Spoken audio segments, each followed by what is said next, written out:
guys, okay, so I'll be talking about the introduction of Brunei. So Brunei is one of the most richest and luxury country in Southeast Asia, as you guys know. And also, despite all the good things that people talk about Brunei, there are still many current issues that has been going on in many aspects. So before we talk about it, let's get to know what is Brunei. Okay, first thing first, what do you guys know about Brunei? Nothing. Okay, let me tell you what about Brunei. Okay, the head of state and the head of government are ruled by the same person because they are using the absolute monarch, which is their rulers are His Majesty Hassan al-Bolkiah. Okay, they declared their independence in 1984 with a land area of 5,765 kilometers and 405,000 population. So, Brunei is well known as a country that is very wealthy. So, do you guys know their main economic source is what? If you guys don't know, Brunei is known for its wealth of oil and natural gas, and it has become their own main economic sources. Well, thank you, Afi, for the small insight you've given on Brunei. So, next I'm going to talk about all the major aspects in Brunei. Is it politics? Is it social? Is it economics? You might be wondering which one, but let me tell you, everything is equally important. And I'm going to talk about every single aspect in detail, maybe a short summary. I'm going to start with social issues. So what are the social issues happening in Brunei? You tell me. Probably you don't know how to answer, but it's okay. I'm going to tell you. So the first one is poverty. Well, the major poverty group that Brunei has focused on is women. Well, women have been divorced, women who have been mentally abused. Well, Brunei Council on Social Welfare, or MKM, have been training all these women to get into businesses so they can increase their wealth and help their families. Well, next is youth unemployment. Well, you might be thinking, it's all the people who age from 18 to 20 years old, all the really young people. Well, you have to understand that Brunei is trying to get all these youths into social entrepreneurship, such as being an influencer, or maybe increasing all these job creations, cultivating a mindset of innovation and self-reliance among our young people. And now I shall move on to Afik for him to explain all about politic issues. Welcome back with Afik. Okay, so just now Alena just talked about the social issues in Brunei, right? So right now I'll be talking about the political issues happening in Brunei. Okay, so based on the Brunei's human rights report that I read from 2022, there are no political issues since there are no arbitration or other issues regarding political.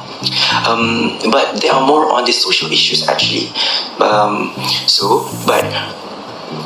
But as we know, Brunei is actually using absolute monarch as their own political system. Do you guys know what political system that Brunei are using? Well, if you don't know, let me tell you. Brunei is actually using the absolute monarch political system. What is absolute monarch? Okay, absolute monarch is actually the monarch rules in their own right or power, which means that other people don't have the rights and the power except for the monarch. The only person that have the power is Hassan al-Bolkiah, His Majesty Hassan al-Bolkiah. So this type of political system can lead to lack of rights and the needs of the citizens, and the practice of nepotism. Nepotism can lead to abuse of power. Did you know that in Brunei there is an issue whereby the citizens of Brunei have zero freedom of speech and also zero freedom of doing an assembly, even a peaceful one? They do have that kind of freedom, but only with a permit from their own government. It is far from what Malaysia stands for, as in our federal constitution in Article 10, freedom of speech. Citizens of Brunei have zero ability to change their own government to free and fair election. And if you think that is the worst thing that could ever happen, prepare to be shocked. because Brunei's government are using SPC. What is SPC? SPC stands for Sharia Penal Code, where Brunei is introducing hudud and qisas as a form of their own punishment. Don't get me wrong, I'm not exaggerating or what, but in this era of globalization, do you think hudud and qisas is necessary? I'll let you answer that.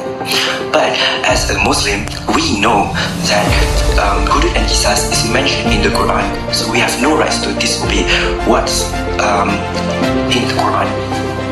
Phew, there's a lot of political issues, Afiq. But let's wait on that. Now let me move on to my segment, which is the economical issues. You might be wondering, what is the main economical sector in Brunei? Well, I think you've guessed it. It's very cliche. Oil and gas. Of course, there's a significant push towards other diversifications, such as sectors like IT. What about halal manufacturing? Oh, and also other more like tourism. Well, those are the other economical sectors that have been supported by government incentives. Well, despite the huge reliance on oil and gas, non-oil sectors have also contributed to the increase of Brunei's GDP. As a result, this can make a balanced profile of the Brunei's economy. Well, internationally, Brunei always have been expanding their relationships with ASEAN and also aiming to increase and bolster their markets of products and services to the whole world, like which country doesn't? Well, with all these efforts, this can contribute to economic diversity and sustainability, and this will make Brunei's efforts to be more powerful in all the world of economies.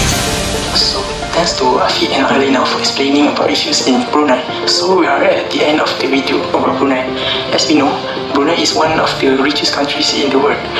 Brunei, a small but prosperous nation on the island of Borneo, boasts a stable economy largely due to its oil and gas reserve. Despite its small size, Brunei plays a significant role in the global energy market. With a well-developed infrastructure and a high standard of living, it offers its citizens a comfortable lifestyle. However, Brunei faces challenges such as diversifying its economy away from oil dependency and addressing social issues like income inequality. Overall, Brunei stands as a testament to the potential for success even in a small nation, but it must continue to adapt and innovate to ensure long-term prosperity and sustainability. Oh man, we've reached the end already. That's quite sad. But it's okay. Next time we can talk about more Southeast Asia countries. So I really hope that you enjoy our video today, and I hope all the information we've given you has been very helpful. Maybe you get a little bit of insight about Brunei. So how is today's video, guys? It is fine, and I think that you guys get the most from our video. I agree. What about you, Azri? For me, it's fun too, and really informative. And so that's all for us. Yep, I agree with these two boys, and I hope you will see us in the next episode. So bye bye.